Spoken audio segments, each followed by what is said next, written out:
Side es el más claro exponente de la música death metal que está causando furor en los Estados Unidos. Sus letras alaban abiertamente el satanismo, los sacrificios humanos y el suicidio.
En este punto, quiero examinar un fenómeno interesante llamado backmasking.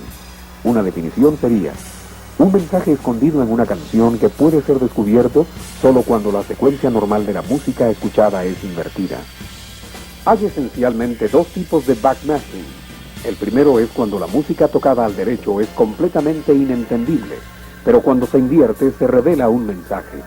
Un buen ejemplo de esto, este tipo de truco no es de nuestro interés para nuestro estudio, pero el segundo tipo de backmasking sí lo es. El segundo tipo de backmasking ocurre cuando un cantante canta un mensaje claro al derecho, pero cuando la canción es invertida se revela otro mensaje. Ahora la teoría de algunas personas es que cuando la música es escuchada en la forma regular, el subconsciente es capaz de descifrar el mensaje que luego resulta en control mental. Déjame decirte primero que no hay ningún fragmento de evidencia respetable en ningún lugar que pueda soportar esa hipótesis, y de ninguna manera eso haría alguna diferencia, si así la hubiera.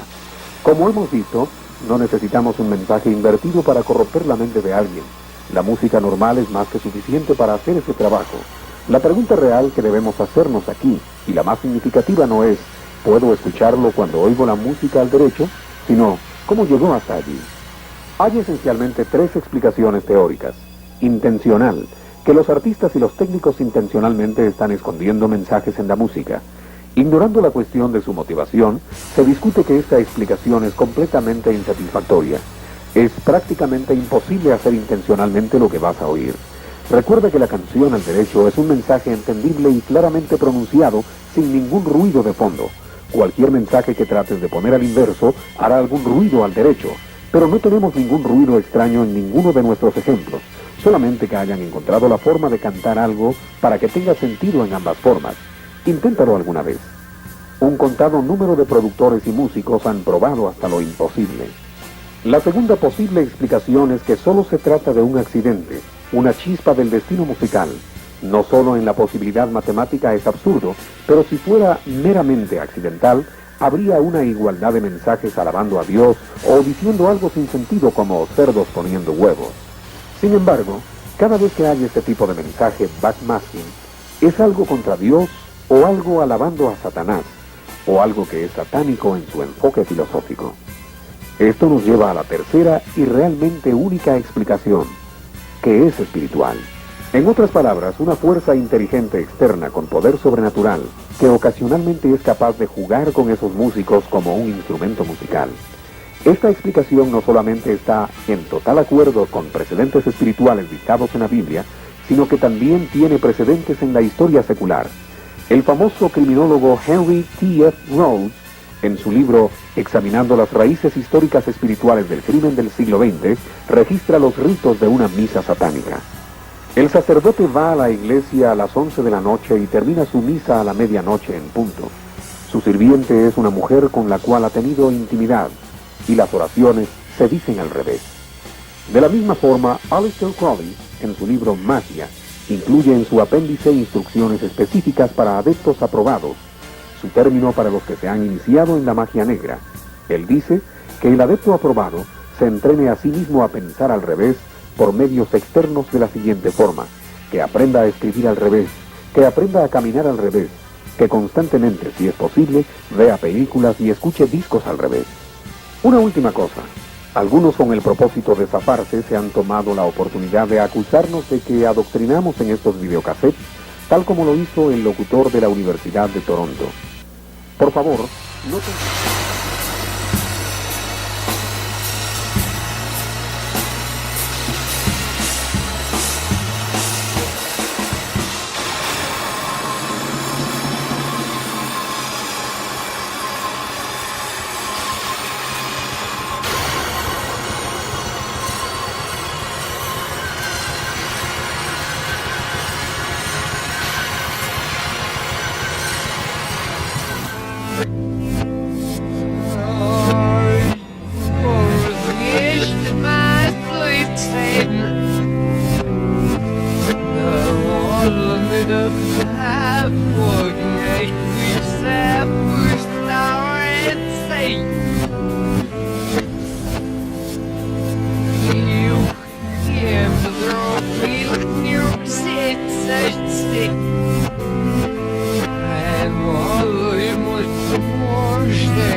Here it comes, another lonely day,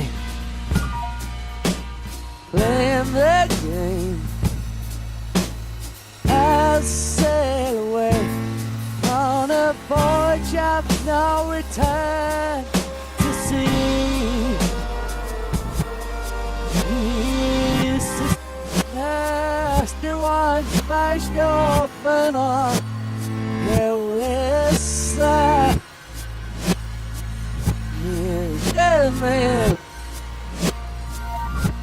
yes, it was like I smoked to way down the line that I believe. Crazy me. White night is a long way from home. Be a one, city I never.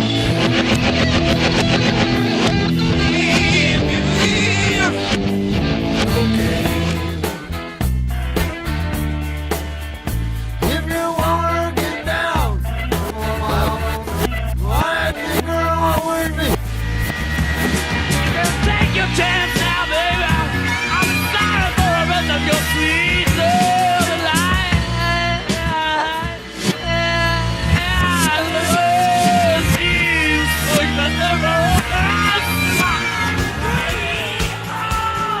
Sometimes you win, I never lose. To me, it's long mystery.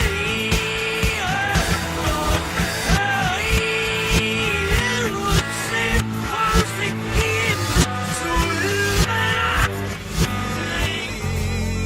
even though I try so hard to make it so,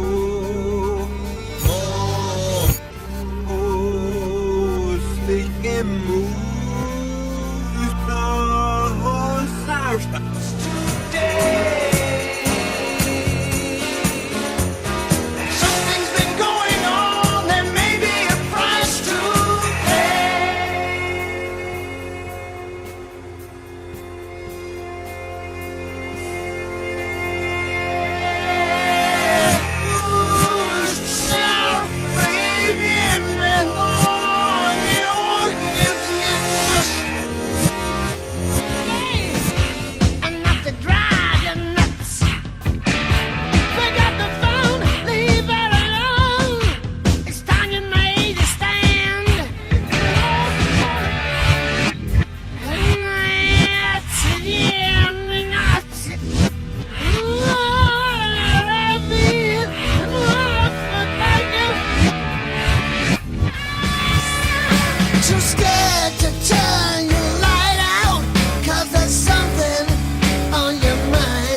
The music is reversible, but time not. Turn back. Turn back. Turn back. Turn back.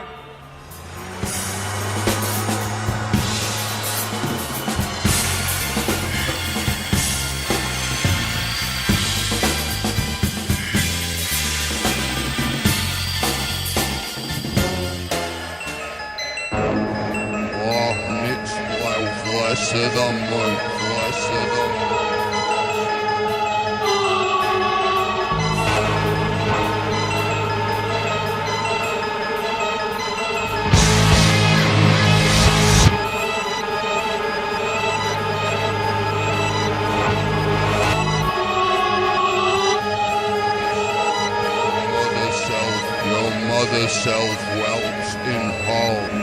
You have no power over her. And the son of a liquid be powerless to harm her. Your mother sucks cocks in hell, Oh, Lord, hear Paris, my you prayer. faithless My swine. cry, come unto me.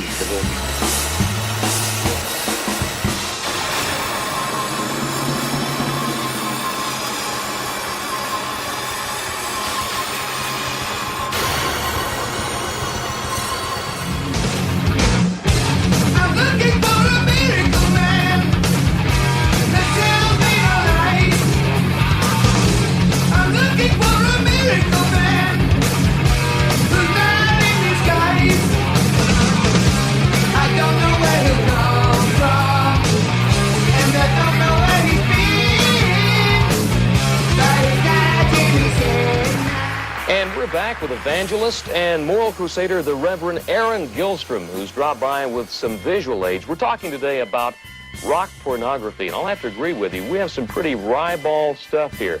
Those rockers really have a strange sense of humor, don't they? I don't really think it's a sense of humor. I think they're just out-and-out sick people. I mean, and they're trying to make everyone else around them who listen to their music as sick as they are.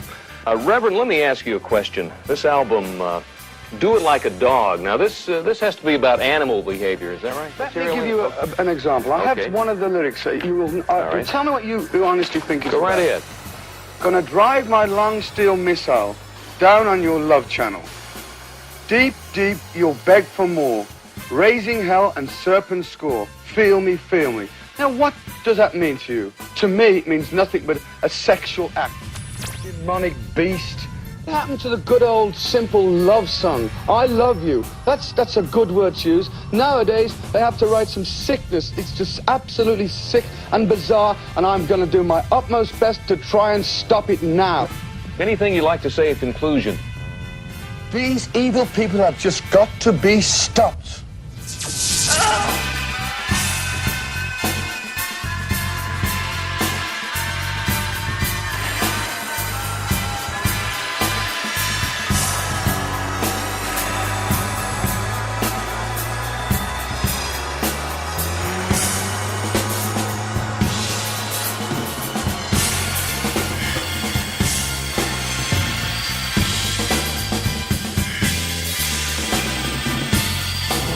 Well, the day that I shot myself, I skipped out of school and I just pretty much sat at my room all day and listened to, I don't know, Black Sabbath and Grand Funk, and I'd work myself into a state of mind that, I was taking everything as really depressing. And that evening, about 4:30 or so, got in an argument with my girlfriend on the phone, and then I figured, that was it, and went upstairs and just grabbed my shotgun and put it up under my jaw and said, "Oh God, I'm coming home," and hit the trigger.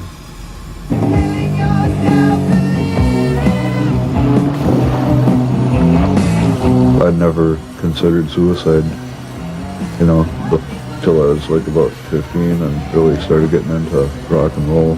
And, songs like Killing Yourself to Live and stuff had just really, I was taking all this to heart really much. I guess, I'd have to say that they did,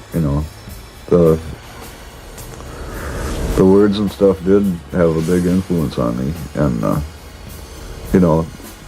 like I said too, each person has control of their own, what they let influence them, but at that time in my life, I was totally committed to listening to Black Sabbath, and I really got off to them a lot. So when the kid mutilates himself, or murders, or rapes, or takes drugs, and then says, "It was rock music that made me do it," is there not a case to be answered? No, that poor kid had tremendous problems before, during, and after he was listening to rock music. I do not believe that a record and a record alone can force young people to do some of the things that rock music in our industry is being blamed for today. Again, I think people are looking for scapegoats.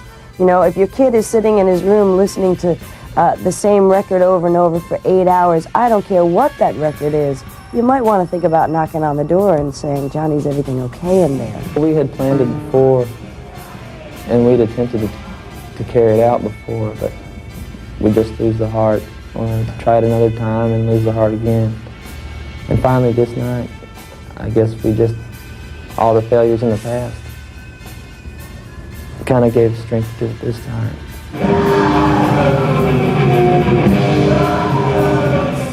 That night, we played some Venom on the way there, just to get us in the mood, I guess you could say. We let the music soup us up, or give us the courage to do it. We allowed the music to just carry us on through with the act. So if we were looking for something to justify what we were doing, or to justify the way we were acting, any of the lyrics would suggest something to us. We looked for those things. We looked for the lyrics that would justify what we were doing. Heavy metal was the chosen soundtrack for the death of Stephen Newberry. But does Jim really believe that it was the heavy metal music that drove him to murder in the first place? That's a cop-out to me. I really feel like that's a cop-out. It just doesn't make any sense. It doesn't make any sense at all. That's just like some cattle roper getting drunk at the bar and find out his old lady's cheating on him and go out and kill up 3 or 4 people. People are going to want to say, well, did country music make you kill that guy? I think that's just kind of a cop-out. Sure, it might have given us the heart to do it, but it didn't cause us to do it. And I think that's the important question. It might be hard to believe that music can drive a teenager to commit suicide or even murder, but opponents of rock on both sides of the Atlantic are adamant and are willing to go to extraordinary lengths to prove their case. They claim that musicians are deliberately trying to lure their fans into evil by the use of hidden messages.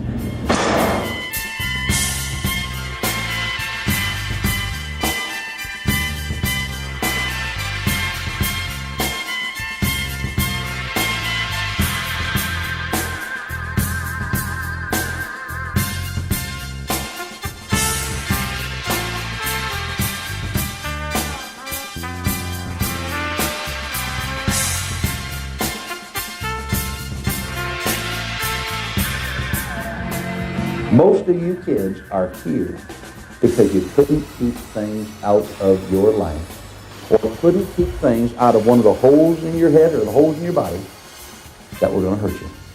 You lived like the devil because of the things that he put into your mind.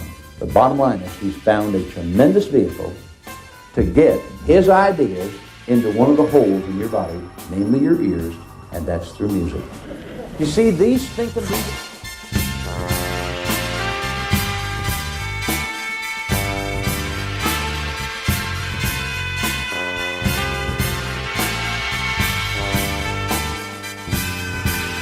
A few months later, the American media flocked to Jim's trial, as the murder was linked by many to his involvement with Satanism and heavy metal music. Es un puro histérico y que echa a andar un efecto dominó de histeria y lo reparte a los medios. Y como los medios están controlados también por ciertos poderes que están relacionados con la iglesia, aquí pasó lo que pasó, que todos sabemos. Sin pena ni gloria actuó en Buenos Aires el grupo de rock inglés Iron Maiden. Lo más atractivo de su visita para la prensa local fue la suspensión del concierto que iba a realizar en Santiago de Chile por causa de presiones religiosas. Respecto al tema, los integrantes del grupo señalaron que en Chile aún se vivía en la Edad Media. Me parece muy malo que no podamos realizar nuestra presentación, porque creo que es una tristeza para nuestros seguidores en Chile que no puedan... You were infatuated, you know, by our people. But at the same time, yes. The dichotomy, the contrast, I mean, that our authorities, I mean the church and at the same time you were retained. There was all of that problem, wasn't there? Years ago, I remember now. Yeah, well, 8 or 9 years ago or something like that. I know we were due to come here. Yeah. And we had all the visas and the work permits all in all, because there was a different kind of junta in power or something, wasn't it? Was it Pinochet, man, or something? There was one of these repressed kind of political deals going on, if I'm not mistaken. Not mistaken. Right. Well, we were 2 weeks away for coming down here, and we got this message that we couldn't play here because the Catholic Church had said, some guy in the Catholic, you know, one of the bigwigs next to the governor, you know, has probably gone, oi, I know how we put a spanner in the works for all those fans out there. We'll ban Iron Maiden. Well, you know, you know what we felt was really strange about this is about 2 or 3 months prior to this coming over, we played in Rome. In Rome? Yeah. Now, isn't Rome the head of the Catholic Church? Of course it is. And didn't you know, Pope JP sort of say, well, they're okay, they're not satanic, we've listened to the music, we've looked at, because you know the Vatican, they look at everybody, they've got this whole bunch of guys that go, I want to read what this burns, you know, they're going to corrupt our kids if we bring them to Rome. Well, anyway, it was a bit of very sad for us, and we had to laugh at that, but in the laughter, the tears it hurt us, because we thought, wow, there were so many fans, I think 10 or 12,000 kids had bought tickets 2 weeks prior to us coming down here. You know, it's like going to give a piece of candy to a little child and go, oh, you can't have it. You know, a real mean act to me. That was very mean. And of course...